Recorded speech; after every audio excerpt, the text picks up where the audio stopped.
இப்போது பார்த்தீங்கன்னா இந்த ரைட்டிங் டேபிள் நான் சொல்லியிருந்தேங்களா, இது எவ்வளோ ஸ்ட்ரென்த் வைஸ் இருக்கும் அப்படின்னு சொன்னது. இப்போ 2 பர்சன்ஸ் வந்து மேலே உட்காந்துருக்காங்க. இப்போ நீங்கள் நினைக்கலாம் கீழே ஏதோ ஒன்று முட்டு கொடுத்துருப்பேன் ஏதாவது இருக்கும் அப்படின்றது. ஜஸ்ட்டு நார்மல் டேபிள் தான். ஸோ எதுவும் இல்லை, நார்மல் ரைட்டிங் டேபிள் தான். இதனோட ஸ்ட்ரென்த் வைஸ் வந்து நீங்கள் எப்படி இருக்குன்றது நீங்களே பாருங்கள். எஸ்பிசி மெட்டீரியலை பொறுத்த வரைக்கும் நியர் அபவுட் பார்த்தீங்கன்னா 100 kg வரைக்கும் தாங்கும். இப்போ இதனோட வெயிட் அரௌண்ட் பார்த்தீங்கன்னா, ஒரே நிமிஷம் இருங்க பிரதர், உங்களோட வெயிட் எவ்வளோங்க பிரதர்? நீங்கள் அரௌண்டு பார்த்தீங்கன்னா கிட்டத்தட்ட 135 kg வந்து இதை வந்து உங்களுக்கு தாங்குற அளவுக்கு இது கெப்பாசிட்டி இருக்குது. ப்ரோ ஒரு அளவுக்கு தான் ப்ரோ, எல்லாமே சும்மாலாம் நோண்ட கூடாது ப்ரோ. நான் யாருக்கு என்ன த்ரோ பண்ணேன். ஸோ தாராளமாக நீங்கள் வந்து நம்பி பிளைவுட்டுக்கு ஈக்குவலாக வந்து இதை நீங்கள் ஒர்க் பண்ணலாங்க.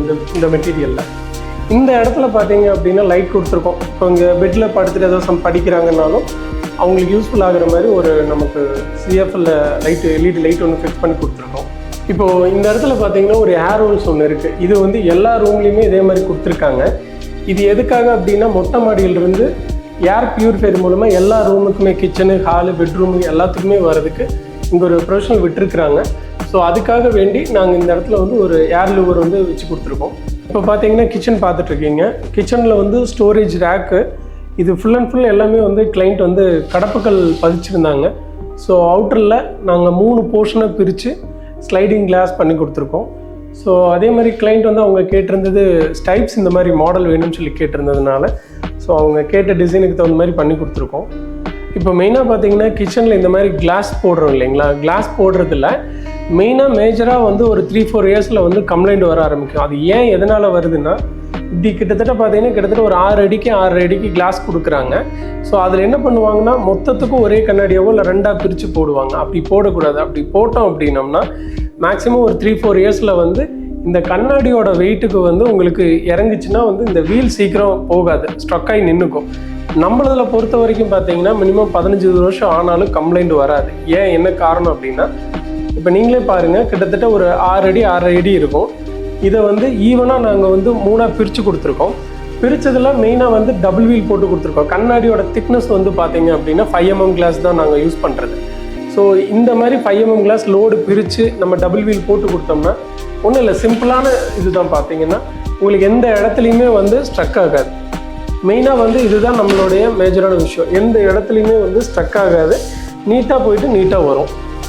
ரெண்டாவது முக்கியமாக இன்னொரு விஷயம் பார்த்தீங்கன்னா, கிளைண்ட் வந்து கடப்புகள் போட்டிருந்தாங்க.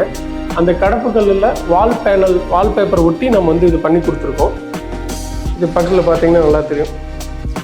இது வந்து ஃபுல் அண்ட் ஃபுல் வந்து கடப்புகளுக்கு வந்து வால்பேப்பர் ஒட்டி என்டையர் எல்லா இதுக்குமே வந்து இந்த மாதிரி பண்ணி கொடுத்துருக்கோம்.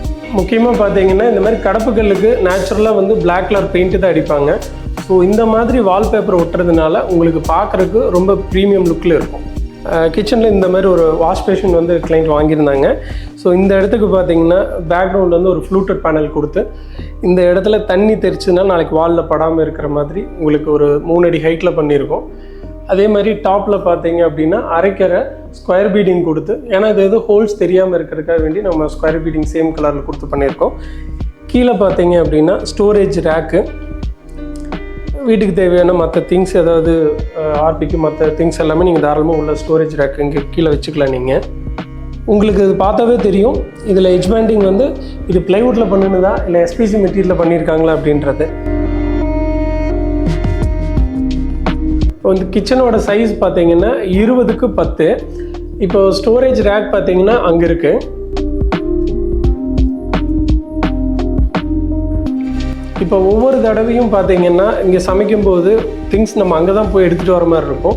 அடிக்கடி தேவைப்படுற பொருள் உப்பு, சர்க்கரை, காப்பி தூள், டீ தூள், மஞ்சள் தூள், இந்த இதெல்லாமே வந்து அடிக்கடி எடுக்கிறதுக்கு தேவையானது திங்ஸ் வச்சுக்கிறதுக்காக இங்கே ஒரு ஸ்டோரேஜ் ரேக் ஒன்று பண்ணி கொடுத்துருக்கோம். இதில் பார்த்தீங்கன்னா 2 ரேக் இருக்கும். மேலே கீழே வந்து ஓப்பன் ஷெல்ஃபில் நம்ம எடுத்துக்கிற மாதிரி இருக்கும். ஸோ அந்த ஒரு யூசேஜுக்காக வேண்டி இந்த பாக்ஸ் வந்து இங்கே கிச்சனில் பண்ணி கொடுத்துருக்கோம். ஹாலில் வந்து பார்த்தீங்கன்னா வைஃபை வைக்கிறதுக்காக இங்கே மேலே ஒரு பாக்ஸ் ஒன்று பண்ணி கொடுத்துருக்கோம் 5க்கு 1 சைஸில். அதே மாதிரி கீழே வந்து 5க்கு 5ல் ஒரு ஷோகேஸ் ஒன்று கேட்டிருந்தாங்க. ஸோ இந்த மாடல் பண்ணி கொடுத்துருக்கோம். இது எல்லாமே பார்த்தீங்கன்னா டபுள் லேயரில் நல்லா ஸ்ட்ராங்காக பண்ணி கொடுத்துருக்கோம். நீங்கள் கிட்டத்தட்ட ஃபிஷ் டேங்கே வச்சாலும் இது வந்து உங்களுக்கு தாராளமாக தாங்கும், அந்த அளவுக்கு பண்ணியிருக்கோம். பேக் ஷீட் பார்த்தீங்கன்னா ஃப்ளூட்டடில் உங்களுக்கு டோட்டலாக பேக்ரவுண்ட் ஃபுல்லாமே கொடுத்துருக்கோம். இதனோட ஃபினிஷ் பாருங்கள்.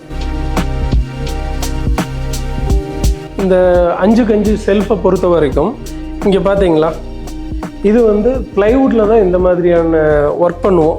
டோட்டல் கிராஸ் பண்ணி இந்த பார்டர் பார்த்தீங்கன்னா சுற்றியுமே வந்து ஒரு 1/4 இன்ச்சுக்கு ஒரு பார்டர் மாதிரி கொடுத்து இந்த கிராஸில் நம்ம பண்ணுறது நம்ம மட்டும்தான் பண்ணிகிட்ருக்கோம். இந்த எஸ்பிசி ஒர்க்கை பொறுத்த வரைக்கும் ப்ளைவுட்டில் பண்ணுறதும் எஸ்பிசியில் பண்ணுறதும் 100% ஒன்று தான். வாங்க அடுத்து டிவி யூனிட் பார்ப்போம். என்னடா மேலே 2 பேர்த்த உட்கார வச்சுருக்கேன்னு பார்க்குறீங்களா?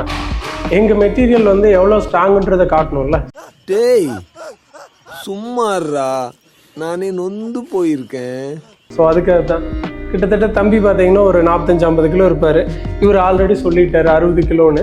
இப்போ இது மேலே ஏறி தான் அவங்க உட்காந்துருக்காங்க. இப்போ இறங்குறது நீங்கள் அப்படியே பார்த்துருங்க.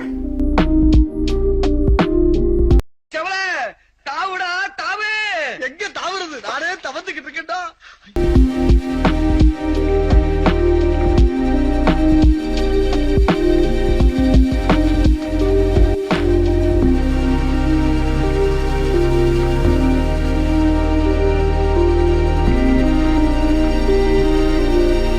டிவி யூனிட் பார்த்தீங்களா எவ்வளோ ஸ்ட்ரென்த்துன்றது. 8.5 அடி அகலத்துக்கு 7 அடி உயரத்துக்கு இந்த டிவி யூனிட் பண்ணியிருக்கோம். அந்த பக்கம் பார்த்தீங்கன்னா ஒரு 3 செல்ஃப் இருக்கிற மாதிரி, இந்த பக்கம் ஒரு 4 செல்ஃப் ஓப்பன் செல்ஃப் கொடுத்துருக்கோம். ஸோ கீழே வந்து பார்த்தீங்கன்னா ஸ்டோரேஜ் ரேக் கொடுத்துருக்கோம். இங்கே சென்டரில் வந்து பார்த்தீங்கன்னா கிளாஸ் கொடுத்துருக்கோம். நாளைக்கு ஏதாவது செட்டப் பாக்ஸு ஏதாவது வச்சாங்க அப்படின்னா சென்சருக்காக வந்து இந்த இடத்துல கிளாஸ் கொடுத்துருக்கோம். இங்கேயும் பார்த்தீங்கன்னா ஒரு ஸ்டோரேஜ் ரேக்கு. பேக்ரவுண்டு ஒரு நல்ல பியூட்டிஃபுல்லான ஒரு கலர்ஸில் நம்ம ஃப்ளூட்டட் பேனல் கொடுத்துருக்கோம். சென்டரில் பார்த்தீங்க அப்படின்னா இங்கே கிஃப்ட் ஐட்டம் ஏதோ ஒன்று தாராளமாக நீங்கள் இங்கே வச்சுக்கலாம்.